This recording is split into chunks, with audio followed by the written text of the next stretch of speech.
Hello everyone, myself Vivek Ramawat from Computer Science Department and my roll number is 21CS10080. I am now presenting you the third assignment of DIY project, and in this I am going to disassemble this emergency light. This is the Bajaj emergency light. Model number is ELX10, and emergency light is an integral part of our household electronics nowadays. We all know emergency light is used during power cuts to light up the home. As you can see, this emergency light is functioning properly. As you can see, the red light is glowing over here, but the problem here is the battery is almost dead inside. So let me just show you. So this light will not last for long, so it has stopped now. So let's open it up and see what's inside.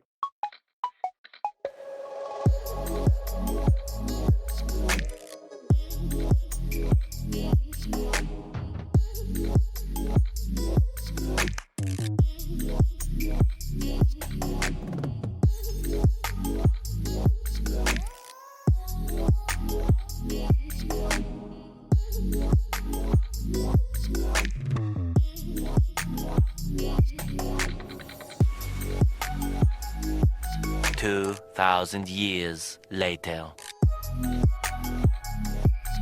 So now that I've completely unscrewed it, you can all see the parts scattered here and there. Let me explain you about the parts and with what material are they made of in detail. So guys, as you can see, this part, the major part of the emergency light, it's the body and it's made up of plastic. And coming to this, this is made up of plastic too, but feels like glass. So let us call it as glastic. And then moving on, this bulb is purely made up of glass, and it is also known as fluorescent lamp, a low pressure mercury vapor gas discharge lamp that uses fluorescence to produce visible light.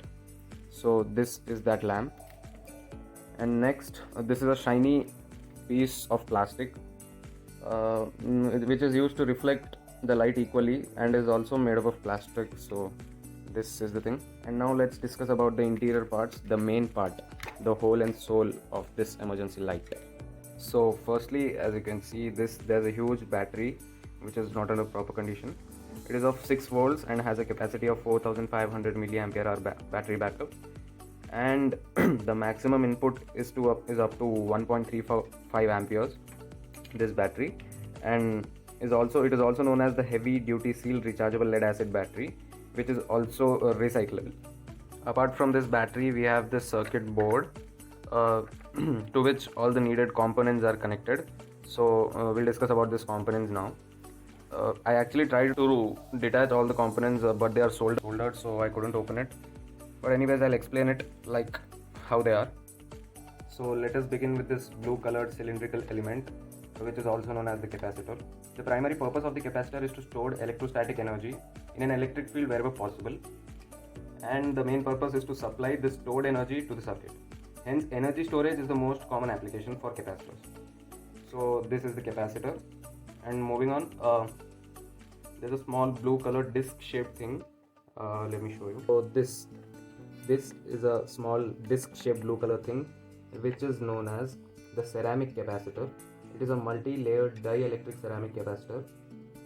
This is mainly used for high stability performance. Values of the capacitor are stable with respect to the applied voltage, frequency and temperature. So this is the main usage of this blue color disc shaped ceramic capacitor. So coming to the next component, this black colored thing is called as electrolytic capacitor. It is generally made up of three such materials such as aluminium, tantalum or niobium. Generally it is made up of aluminium. So its primary uses are, it offers high capacitance value like the ceramic capacitor. It does the same job too. And it also, this black colored electrolytic capacitor also helps in the limitation of temperature. So there's a green color capacitor too, which does the same job as the other capacitors do. And so all these capacitors act as the power source, giving current to the LED so that the LED remains on. Apart from the capacitors, there are a few resistors and a transistor and an inductor. So these resistors are the regular resistors which implement electrical resistance as per the circuit. They are used to reduce the current flow, and this resistor, this bigger resistor, is known as the LDR. which means the light dependent resistor. Basically, it is used to sense the light. That is, if the light is present even though power fails, the circuit turns off the bulb. So it is used to sense them. This resistor is used to sense whether the light is on or it is off. There's an inductor. So inductor basically is a coil which is a passive two-terminal electrical component that stores energy in the magnetic field when current flows through it. So that's the role of the inductor in this emergency light. And moving on, there's a transistor, which is a current-driven semiconductor device used to control the electric current. It generally controls the current between the collector and the emitter. So basically, all these components are soldered to the circuit board. The switch, let me show you the switch. This is the switch. This is the sliding switch. The switch is also the switch and this light is also connected to the circuit board through wires.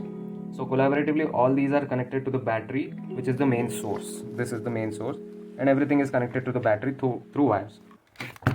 So now let us reassemble all the parts again, and let us see if it's working or not.